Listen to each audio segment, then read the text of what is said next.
çoxlu psixoloji təsirlər var. Həqiqətən də bilin ki, xəstə deyilsiniz. Xəstə olduğunuzu unutmağı bacarmalısınız. Baxın, az-az və tez-tez qidalamaq. Dik vəziyyətdə oturun, yemək yeyin. Diqqətinizi dağıtmadan yemək. Gecə yeməyindən də siz də qaçınmağa çalışın. Demək, bizim əməliyyatımızda məqsəd sizi o dərmanlardan xilas eləməkdir. Əgər düzgün əməliyyat olunduğunu bilməmək üçün dediyim kimi qatı qida yeyin, ilişib qaldığından biləcəksiniz, qapağınız yerindədir, narahat olmayın. Amma yenə də sağlamlığınızdan, yeməklərinizdən zövq alın. Bilin ki, yəni bir şey olsa bizə müraciət edin. Biz bu işi bacarırıq və davam edəcəyik. Sağlamışam, düzəlmişəm. Təbrik edirəm. İndi necədir vəziyyət? Əla. Allah Rövşən, Rövşən. 2 il əməliyyat olmuşuq. Allah canını sağ eləsin. O diskomfortluq götürüldü. Amma belə hər şey alıb, yaxşıdır. Dərman içmirsən ki? Yox, dərman. Demək hər şey düzəlir. Allah canını sağ eləsin. Keçib gedir, şükür Allah. Dərman qəbul edəmir. Yox, təşəkkür edirəm. 14 fevral 2026-cı il bugün Zəfəran Hospitalda son illərdə əməliyyat elədiyimiz axalaziya və reflux xəstələrinin nəticələrini dəyərləndirilməsi və onların həyat keyfiyyətini yaxşılaşdırmaq üçün son təlimatların verilməsi üçün biz burada toplaşmışıq və bugünkü tədbirimiz milli səhiyyəmizə olan xidmətimizi ifadə edir və bizim hospital, Zəfəran Hospital kollektivi olaraq demək ki, fəaliyyətinin daha keyfiyyətli səviyyə çatdırılmasına xidmət edir. Onu da demək istəyirəm ki, Zəfəran Hospital artıq bu ildən etibarən öz müayinə siyahısına demək, impedas pH-metriya müayinəsini də daxil edib ki, bu da qida borsunun funksional xəstəliklərini tam çeşitli şəkildə diferensial diaqnostika etməyə imkan verəcək, əməliyyat öncəsi xəstələrin müayinəsində daha dəqiq olmağa imkan verəcək. Bu artıq bizim 5-ci görüşümüzdür. Hər ildə bir də keçirik. Yalnız keçən il keçirmədik bəlli səbəblər ucbatından, amma hər il keçiririk. Yəni, bugünkü toplantımızda iştirak edənlər keçən il əməliyyat olunan xəstələr idi ən çox. Yaxşı ki, bu əməliyyatı olmuşuq deyirəm və Aslan həkim çox sizə təşəkkür edirəm. Başda siz olmağa sizin kollektivlərə. Çox sağ olun, mən yenidən həyata qaytardınız. Mən neçə illərdir udmağı unutmuşam. Udmaq necə olur, mən onu bilmirdim. Təşəkkür edirəm sizə. İnşallah belə də həyata davam edərik, daha sağlam olarıq. Bu xəstələrə şəfa deyil. Qida borusuna darlıq. Yemək yeyəndə, su içəndə, su ilə birgə içirdim, yeyirdim. Keçmirdim ədəmdən. Əməliyyatdan haradası bir ay olmayıb, amma ağrıların demək olar ki, yoxdur. Sağlamışam, düzəlmişəm. Təbrik edirəm. Çünki məlumatlı xəstələr daha düzgün qərar verir, müalicə prosesində aktiv rol oynayır. Sizin suallarınız bizim üçün dəyərlidir, fikirləriniz önəmlidir. İcazənizlə sözü bu tədbirin əsas səbəbkarı, dəyərli həkimimiz, peşəkar cərrahımız, sizin əməliyyatların memarı Aslan doktora verək. Öncədən hər birinizə təşəkkür edirəm cəsarətinizdən və etibarınızdan dolayı. Çünki cəsarət deyəndə burada oturan hər bir kəsi biz tanıyırıq. Amma bunları vurun 100-ə, 1000-ə, bu sayda insanlar var ki, o cəsarətdə deyirlər ki, bu əməliyyatı elətdirib və canlarını qurtarsınlar və bu xəstəliyi həyat tərzinə keçiriblər. Amma siz cəsarət, özünüzdə cəsarət tapıb bizə inanır, bu əməliyyatı elətdirmişsiniz və bugün də biz onun nəticələri əcəba nə şəkildədir, öyrənmək üçün sizi bura toplamışıq. Özümüzə güvəndiyimiz üçün buradasınız. Çünki biz bu əməliyyatları standartlara uyğun edirik. Bugün 14 fevralda yığışmamızın bir səbəbi də sizlərə olan sevgimizi, sizlərə olan həqiqətən hörmətimizi, millətimizin və səhiyyəmizin təşkilinə olan münasibətimizi göstərməkdir. Bizim də sevgimiz bu cür ifadə olunacaqdır, onu da başdan deyim. Demək, məqsədimiz sadəcə sağalmaq deyil, həm də yaşamaqdır. Bu əməliyyatı biz reflux axalaziya xəstələri üçün etdikdə onların tək fiziki diskomfortun deyil, bu xəstəliyin onlardan aldığı təməl refleksləri geri qaytarması. Təsəvvür edirsiniz, misal üçün axalaziya xəstəsi və onun ən təməl refleksi, udmaq refleksi pozulub. Görün, bunun həyatı nə şəkilə düşübdür. Yəni, bizim məqsədimiz yeni standartlara uyğun şəkildə bu keyfiyyəti əməliyyat edərək həyat keyfiyyətini onlara qaytarmaq, bəxş eləməkdir. Nə dərəcədə buna nail olmuşuq, bugün burada öyrənəcəyik. Çox maraqlı bir yığıncaqdır. Sadəcə bilin, bu sol tərəfdə udma ilə bağlı çətinliklər axalaziya xəstələrinə aiddir. Burada gördüyünüz, bu isə reflux xəstələrinə aiddir. Yadınızdadırsa, siz bu şikayətlərlə, misal üçün, maye və ya qatı qidaları udmaq çətinliyi, döş qəfəsində ağrı, udma zamanı ağrı, son 6 ayda çəki itkisi ilə axalaziya xəstələri bizə gəlmişdi. Mədə yanıqsı, yəni reflux xəstələri isə bu diskomfortla artıq yorulub gəlmişdilər. Siz bunları xatırlayırsınız.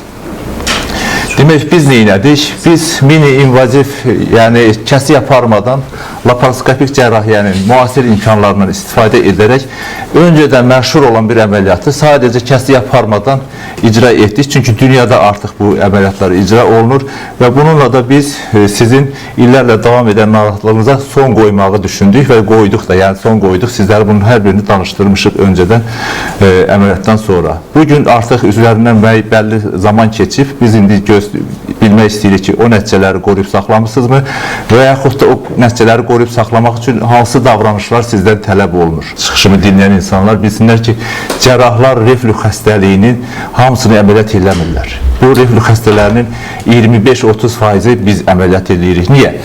Çünki reflux xəstələrində prinsipial olaraq mədə girəcəyi və yaxud da mədə qapağı deyək də, biz bugün danışdığımız terminlərin çoxu insanların başa düşdüyü şəkildə olacaq.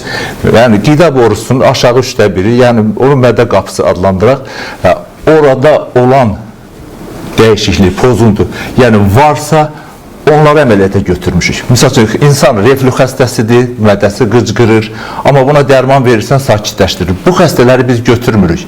Biz bu şikayətləri olub da və orada mədə qapağı sıradan çıxıbsa, onları götürür. Çünki mədə qapağı artıq sıradan çıxıbsa, siz məcbursunuz bu dərmanı ömür boyu içəsiniz və heç vaxt bundan xilas ola bilməyəcəksiniz. Yəni, cərrahi baxımdan bir anatomik dəyişiklik baş veribsə, biz onu düzəldirik və reflux xəstələrində həmin hədəfimiz həmin qapıdır. Onu bağlayırıq. Yəni, qapı nəinki açıq qalıb, o nəinki tamamilə belə boşalıb, hətta o biri tərəfə açılır. Bu şəkildə korlanıb sizin qapı. Biz onu örtürük, amma tam bağlamırıq. Yemək keçsin deyə bir yerində açıq qoyuruq. Tam bağlasaq siz qida da yeyə bilməz. Amma axalaziya xəstələrində isə tamamilə fərqlidir. Gecə və gündüz kimi, qaranlıq və ağ kimi. Yəni, bunlar isə bunun əksinədir. Bunlarda o qapı bağlıdır, açılmır. Başa düşdünüzmü? Sizdəki axalaziya xəstələrini deyim ki, biləsiniz. Yəni, bu qapıdadır problem. Reflux xəstələri açıqdır qapıları, onu qapadırıq, tam yox. Sizdə isə qapalıdır, açırıq, tam yox, kifayət qədər ki, reflux olmasın. Yəni, üzərinə də bir funduplikasiya icra edilir. Yəni, reflux xəstələrinə icra elədiyimiz kimi, amma sizdəki qapaq onlardan biraz zəifdir. Tam düzəltsək, yenə də qapanmış kimi olacaqdır.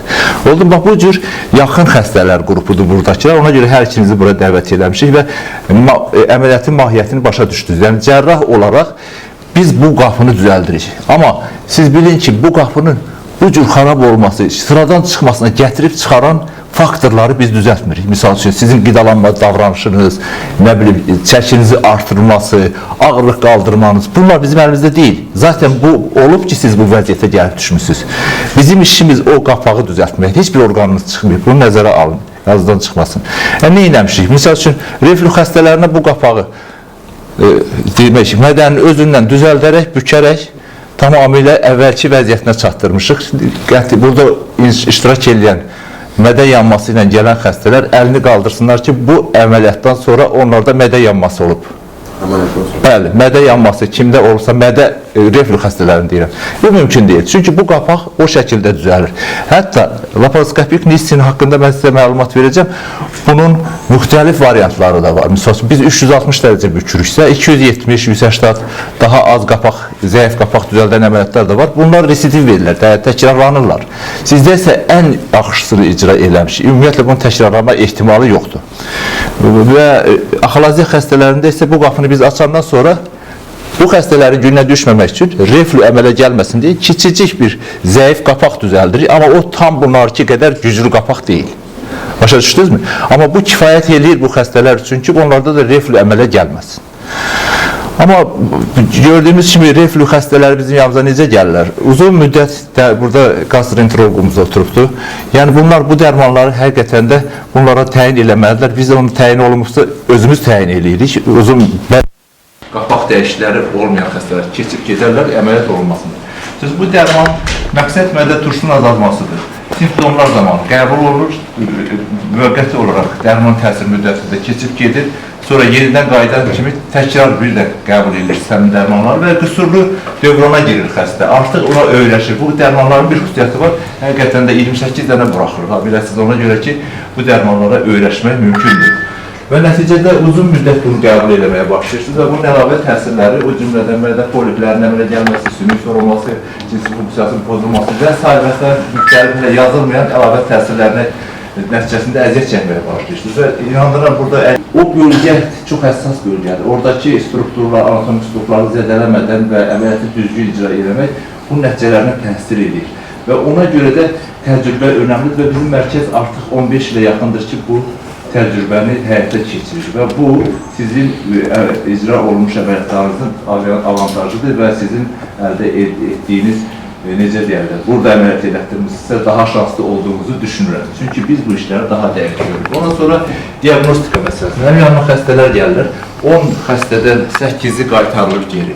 Yəni, xəstə özündə reflüks olduğunu düşünərəkdən gəlir. Biz onun anatomik olaraq mədə qapağının yerində olduğunu gördükdən sonra qətiyyən buna əməliyyat təklif eləməyi düşünmürük.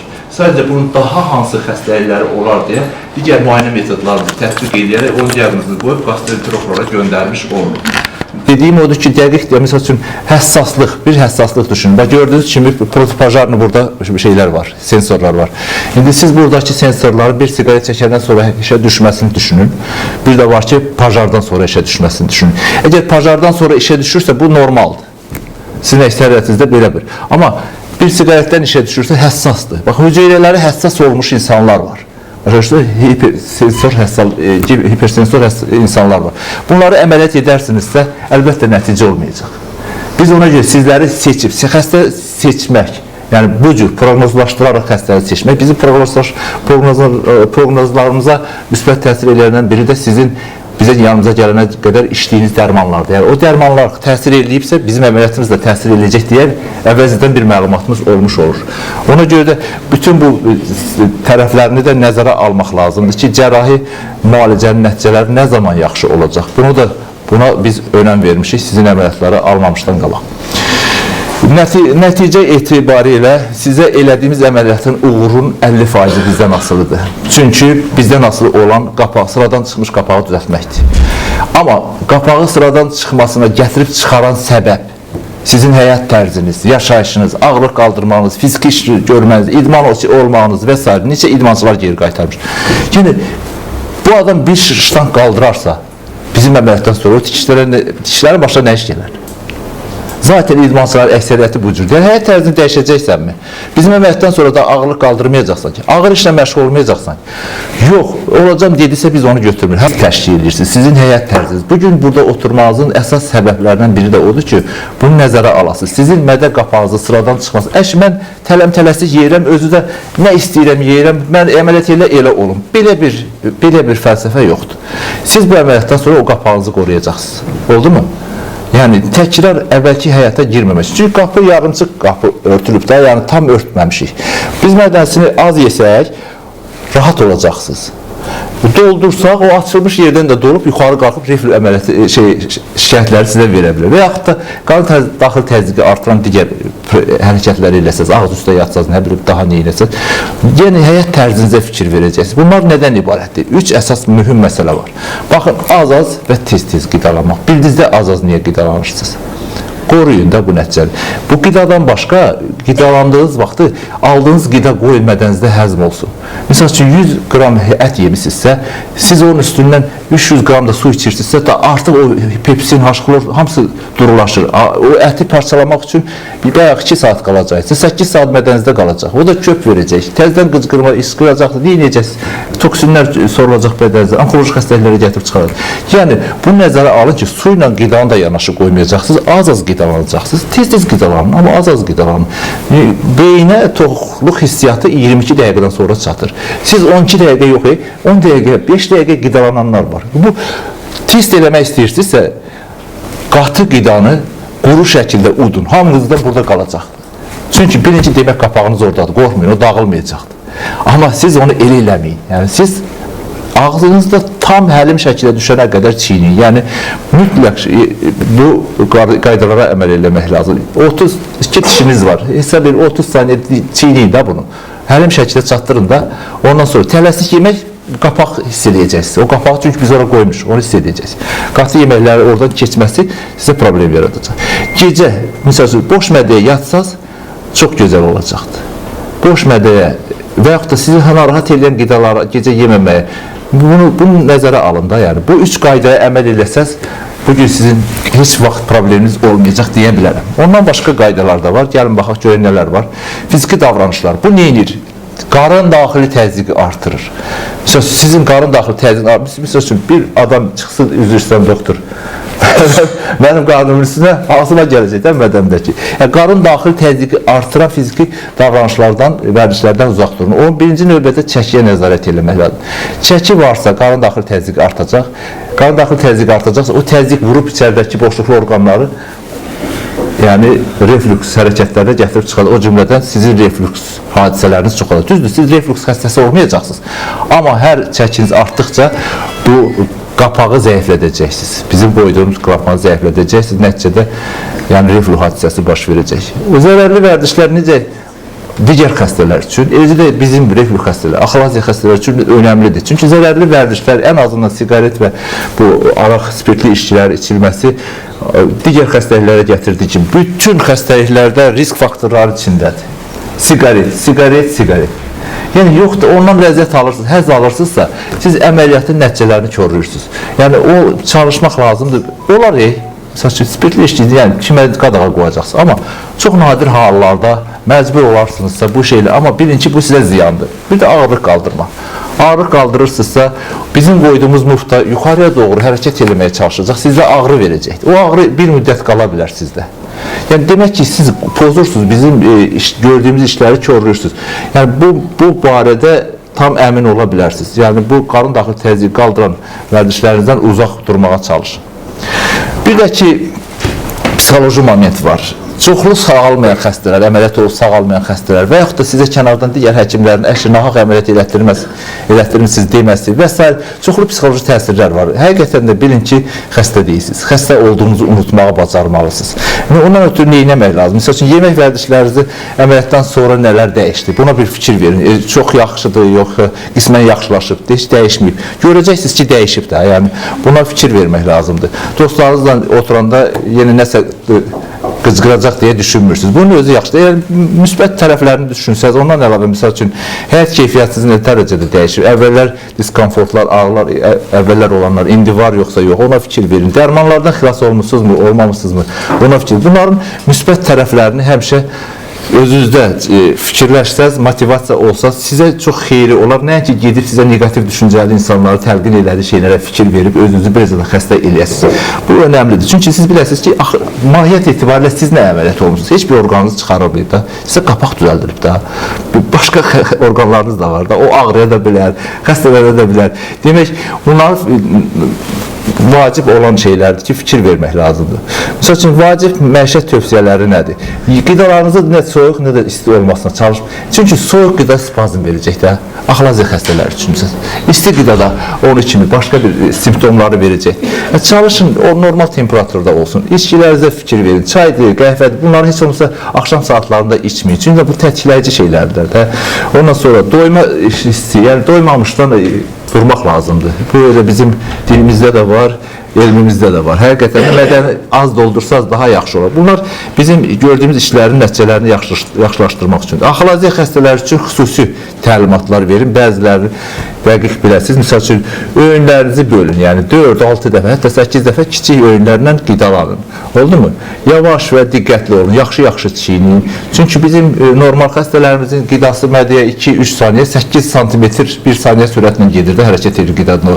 O da eləyir 2-3 saniyə. 2-3 saniyə bura düşürsə, sizdə 45-50 saniyə düşür, 30 saniyə düşür.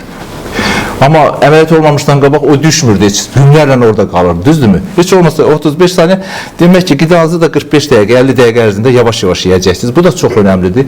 Yavaş-yavaş diqqətli olun, tısbağa yerişi kimi yəni. Dik vəziyyətdə oturun, yemək yeyin. Diqqətinizi dağıtmadan yemək yeyin. Bu vərdişləri özünüzdə yavaş-yavaş həll eləsəz, görəcəksiniz ki, heç bir problem yaranmadı. Artıq siz ona diqqət eləmədən avtomatizmə keçəcəksiniz. Misal üçün, maye qəbuluna nəzarət edin. Dediyimiz kimi, qida ilə bərabər maye qəbul edə bilir. Amma təmizlik məqsədi ilə 30-50 qram mayeni qidanın sonunda qəbul edib dişinizi, ağzınızı yumaq kimi qida borusunu da təmizləyin ki, orada toksik məhsullar qalmasın. Oldu mu? Gecə yeməyindən də siz də qaçınmağa çalışın. Gecə yeməyi rifli hərəkət. Çünki bu işlərdə qapağınız zəif olduğunu düşünün. Demək, özünüzü qusturmağa çalışmayın. Çünki baxım gör qusa biləcəmini, işin nəticəsini koruyacaqsınız. Eləməyin. Narahat olmayın, heç qusa bilməsəz biz kömək edəcək. Köp məsələsi. Bu əməliyyatdan sonra ən çox rast gəldiyimiz sualdır. Köp məsələsi. Bu nədir? Bizim əməliyyata da bağlıdır. Bizim əməliyyata bağlı olmaya da bilər. Bizim əməliyyata necə bağlıdır? Biz artıq qapaq düzəltmişik. Mədənizdə bir qaz qovuqcuq olmalıdır. Qaz plot deyil də. Bu olmalı. Biz qapağı düzəldəndən sonra artıq o var orada. Onu hiss edirlər bir müddət. 6 aya qədər bu hissiyyat olur. Çox güclü köp deyil. Amma yoğun bağırsağa bağlı köpdürsə, əlbəttə o keçməyəcəkdir. Yəni, bu qidalanma həyat tərzinə bağlı olan şeylərdir və burada şirin qidalardan tutmuş, fruktozalar, meyvələri sevmək məsələsinə qədər gedib çıxır. Yəni, qaraciyər piylənməsinə bağlı köp ola bilir. Ona görə bunun bizə bağlı olan tərəfi, olmayan tərəfi də var. Ondan sonra proton pompası inhibitorlar, yəni omeprazol, pantoprazol əvvəllər içdiyiniz məqsəd, demək, bizim əməliyyatımızda məqsəd sizi o dərmanlardan xilas eləməkdir. Amma, misal üçün, sizdə qısa müddətli reflüks hadisəsi ola bilər. Misal üçün, axşamdan içmişsiniz, yemişsiniz, doldurmuşsuz, biraz sızıb oraya gedibdir, 3 gün, 5 gün siz bunu qəbul edə bilərsiniz. Bu bir hadisədir. Amma ki, reflüks xəstəsi deyirsiniz, çünki sizin artıq bu qapağınızı düzəltmişik. Yəni, Nissinə aiddir. Tüp əməliyyatlarında bu sıradan çıxa da bilər. Nissində sıradan çıxmır. Ondan sonra, siz nə vaxt narahat olmalısınız? Xəstəmiz olub ki, misal, apendisiti var, flegmanoz xəstəsi, bu nə cür əməliyyatdır, mən ağrıyıram deyə telefondan asılıb qalıb. Çağırmışıq, gətirmişik, öt hissəsini əməliyyat eləmişik, iri flegmanoz xəstəsindən və yaxud da apendisitindən. Yəni, sizdə ağrı varsa, biz ən çox cavabdeh daşıdığımız reflüdür. Mədə qıcqırması varsa deyin, qalanları digər orqanlara bağlı ola bilər. Misal, temperaturu var, bir ildən sonra deyir ki, əməliyyata bağlıdır. Sizin heç bir orqanıza toxunmamışıq. Bunlar ola bilər normal insanlar. Mənim də sizin də viral, COVID olmuşsunuz, bizim əməliyyata nə aidiyyəti var. Amma doktor, siz mən əməliyyat eləmişsiniz, temperaturum var, deyə bilməyəcəksiniz. Yəni, başa düşdünüzmü? Yəni, siz yaşayırsınız, bizi kimi digər problemləriniz də ortaya çıxa bilər. Ondan sonra, axalaziya xəstələri üçün xüsusi qeyd qoymuşam burada. Demək, sizdə qapaq bərpası zəifdir. Öncədən daha güclü qapaq qoya bilmərik. Çünki yenə də axalaziya əlamətləri olacaq. Ona görə də ara sıra sizdə reflüks olacaqdır. Hətta az yesəz belə bu mümkündür. Elə olan hallarda proton pompası inhibitorlarla idarə etmək məcburiyyətində qalacaq. Oldu mu? Reflüks xəstələrində də onun kimi. Yəni, varlığınızda qorxmayın. Bir müddət, 2 gün, 3 gün qəbul eləməklə keçib gedir. Nəinki proton pompası inhibitorlarını ömür boyu qəbul edirdiniz və yaxud da davamlı şəkildə. Əgər düzgün əməliyyat olunduğunu bilməmək üçün dediyim kimi qatı qida yeyin, ilişib qaldığından biləcəksiniz, qapağınız yerindədir, narahat olmayın. Xüsusi nəzarət qrupu dediyim kimi baret qida borusu olan reflüks xəstələrimizdir və axalaziya xəstələrdir. Bunlar bizim nəzarətimizdə mütləq qalmalıdırlar. Mütləq burnlarda ən çox yenidən başlayan yanğı hissi və ilişmə hissi olduqda diqqət eləməyiniz lazımdır, bizə müraciət eləməyiniz lazımdır. Amma yenə də sağlamlığınızdan, yeməklərinizdən zövq alın, çox da elə şeylərə fikir verməyin, avtomatizmə keçirin. Bilin ki, yəni bir şey olsa bizə müraciət eləyin. Biz bu işi bacarırıq və davam eləyəcəyik. Sizə də kömək eləmək bizim əlimizdədir. Bizim klinikada nə dəyişdi? Sizin əməliyyatlardan sonra bizi buna ehtiyac duyduğumuz üçün sağ olsunlar. Bilməm, baş həkimi gələcək, buraya yox. Ona təşəkkürümü bildirmək istəyirəm. Zəfəran Hospital kollektivinə sonra və buranın administrativ qrupuna böyük xərclər çəkdilər. Qida borusunun digər funksional xəstəliklərini diaqnostika eləmək üçün bizə demək ki, çox kanallı intramural impedans perşmetriya müayinəsi alıb çıxarıb gətirdilər. Bu çox böyük xərclər hesabına başa gəldi. Yaxın zamanlarda hədəfimiz manometrik müayinəni təşkil etməkdir. İnanın, bunlar yüz minlərlə dollar pul eləyir. Elə belə müayinələr deyil. Bu müayinələr göstərişi olan xəstələr azdır. Heç biz bəlkə də bunun xərclənən pulları 10 illərlə çıxartmayacaq. Amma bizim əməliyyat keyfiyyətini, xəstələrin həyat keyfiyyətini artırmaq üçün, onların diaqnostikasını yaxşılaşdırmaq üçün çox böyük işlər görülür bu klinikada. Ona görə də həkimlərimizə də buradan bu müayinələrdən yararlanmaq üçün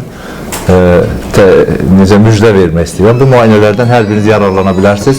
50% ki, sizin üzərinizə düşür. Bu müalicə deyil, sadəcə həyat keyfiyyətinizə qoyulan bir sərmayədir deyə düşünün, yəni. Başa düşdünüzmü? Yəni demək istədiyim odur ki, çox sağ olun, gəlmişsiniz, təşəkkür edirəm, buradasınız və sizlərin hər birini dinləməyə hazırıq. Zəfəran Hospitalının kollektivinə də, bura gəlib iştirak edənlər hər birinə təşəkkür edirəm. Onların içərisində gastroenterologumuz buradadır. Təşəkkür edirəm, doktor. Bundan sonra bizlə fəaliyyət göstərəcək. Gülhanədə təhsil almış, möhtəşəm bir gastroenterologdur. Təbrik edirəm. Sağ olun, təşəkkür. Gözəl kollektivə qoşulmuşsunuz. Sizlə tandemdə işləyəcək inşallah. Sağ olun. Bundan əlavə bizim burada kollektivin içərisində əməliyyat elədiyimiz anesteziskamız var. O harada əyləşib? İlk növbədə hər kəsi salamlayıram və dərin təşəkkürümü bildirirəm. İlk öncə əllərinizə sağlıq. Yəni sizin peşəkar işiniz sayəsində məni böyük bir bəladan, Nədən xilas oldunuz? Onu danışın. Bizi tərifləmin. güclü ağrılardan, gecələr boğulmalardan, tənəffüs yoluna gedən mədə turşusundan, Tibb işçimizdir. Bütün əməliyyatlarınızı görüb bu xanım. döş qəfəsinə radiasiya edən ağrılardan, yəni çox əziyyət çəkirəm.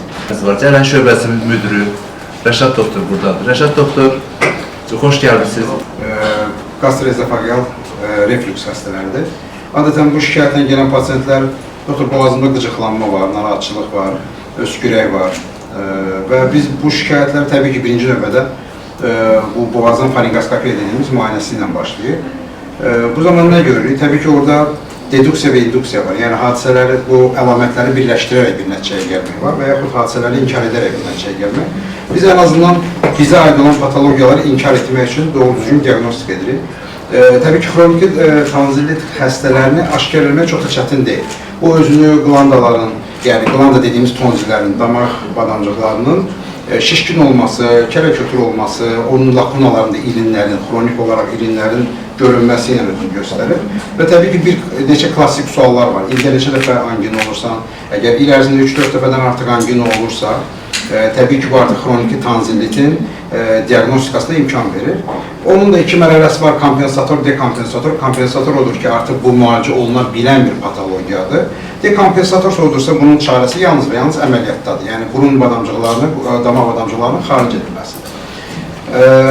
Və bir maraqlı bir praktikada belə bir təcrübəyə rast gəlmişik. Damaq badamcıqları rezeksiya olunan, yəni kəsilən xəstələrimizdə bir nevi ağız boşluğunun müdafiə funksiyası zəifləmiş olur. Və zəifləmiş olduğu zaman bir nevi elə ki, bir nəzarət təftiş komissiyası aradan qalxır. Və qidalandığımız zaman, hər hansı bir müəyyən allergenlər zamanında avtomatik olaraq artıq qlandalar müdafiə edə bilmir bizi. Qlandalar olmadığı üçün sanki bir əskərsiz bir bazaya daxil olur bu allergenlər və birbaşa udların arxa divarına təmas edirlər və udların arxa divarında patoloji yarada bilirlər. Və onların divarında, yəni ağzımızı açdığımız zaman tam dilçəyin arxasında gördüyümüz bölgə udların arxa divarında olan qızartı simptomatikasını görə bilirik. Və orada da limfa düyünlərinin xırda-xırda böyüməsi bizə faringit diaqnozunu qoymağa əsas verir. Təbii ki, bunun daha çox laborator olaraq yaxına götürülüb əkilməsi məsələləri də var. Bu daha belə dəqiqləşdirir diaqnostikanı. Amma təbii ki, belə patologiyalarda gastroezofageal reflux əsla inkar edilmir.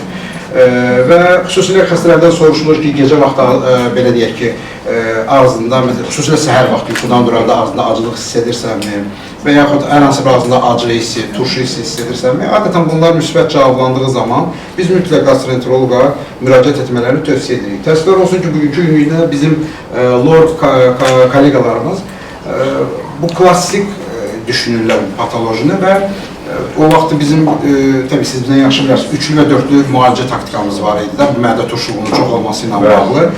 işte proton pompa inhibitorlardı, H2 histamin blokatorlarıydı, metronidazol idi, bir de amoxicillin klaritramitsin molekuluydu. Sonra metronidazolu yaşadılar, üçlü müalicə oldu. Və artıq bunlar həkimləri də sanki çox şükür ki, artıq o mərhələni biraz adlamış doktor. Bunu mən sizə də deyim. Artıq bizdə həqiqətən hər kəs öz işini görmək istəyir. Yəni hər kəs özünə aid olmayanını digər kolleqasıyla paylaşmaq mərhələsinə artıq gəlib çatmışıq. Çünki biraz daha eski zamanlarda bir növə xəstəni əldən çıxarmamaq adına, birdən xəstə gedər, qayıtmaz mənə, artıq başqa olar və bizim bunlar həkimlərimiz də çalışırlar bu patolojini müalicə etsinlər, amma təbii ki, bu bir yanlışdır.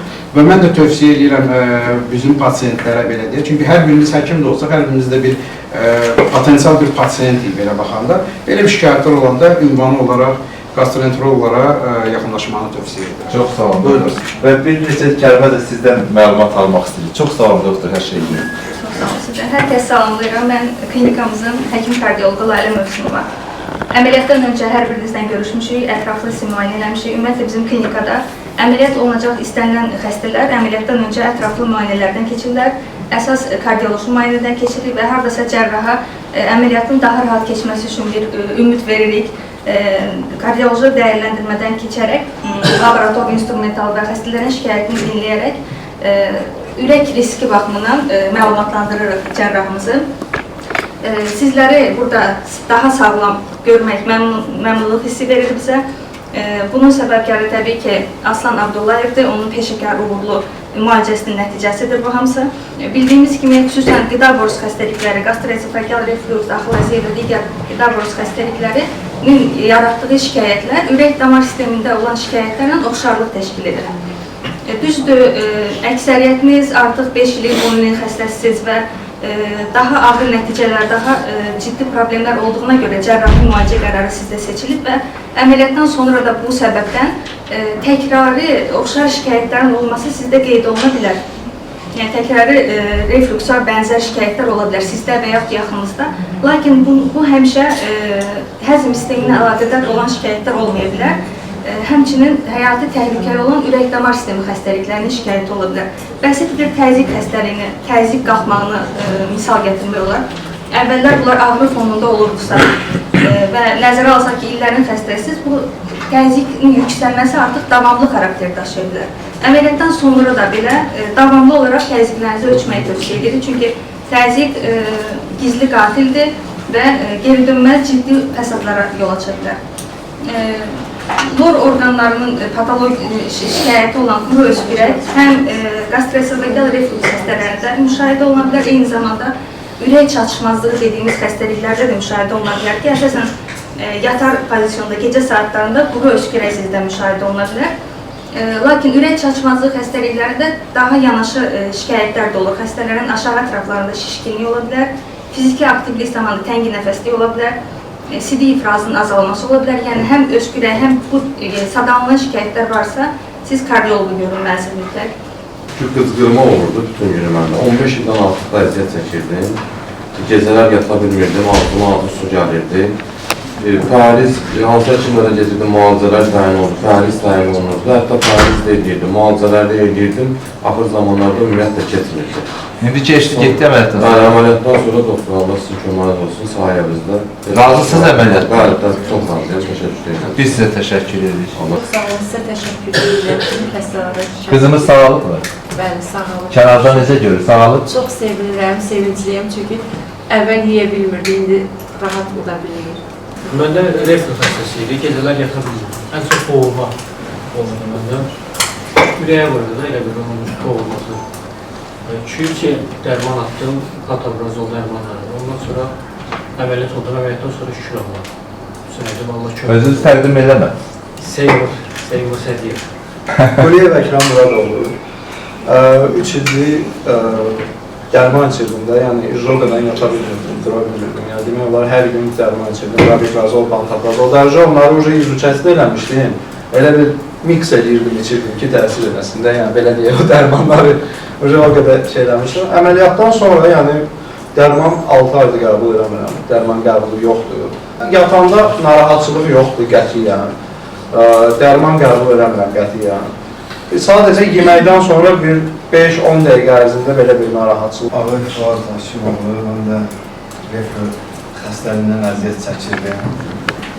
20 il əziyyət çəkirdim. Nəsə qorxurdum da əməliyyatda. Yatanda da gəlirdi, sinəmi yandırırdı, narahatçılıq var. Keçib gedir, şükür Allah. Dərman qəbul edəmir. Yox, Təşəkkür edirəm. Həsən o Valih. Valih bəy. Mən də elə qardaş demişəm, 20 ildə də bu əziyyətdəyəm. Elə bu amiprazol dərman atma ilə, amma çare dövdü. Sosiallarda gördüm sizi, beğendi, anamla. Məsləhət 11 gəldi yanımıza. Şükür Allah yaşıdır. Valih, razısınız əvvəl. Bəli, yox.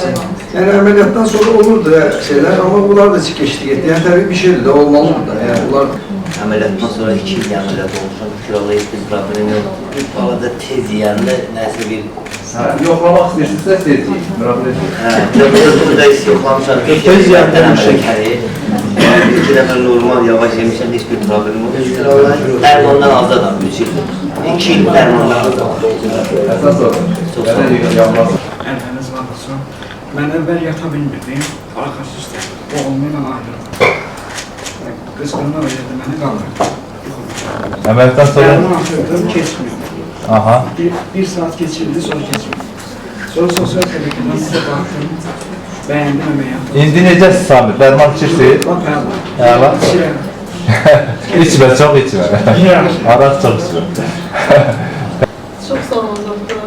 Doğrudan mən hamısına baxdım, belə qulaq asdım. Çox maraqlıdır. Belə yəni canlı danışırlar da deməli ki, inanmaq lazımdır. Yatanda da 3 yaş, 4 yaşın üstündə yatan oturaqlı verir. Nə yedim, nə içirdim, hamısı ağzından gəlir.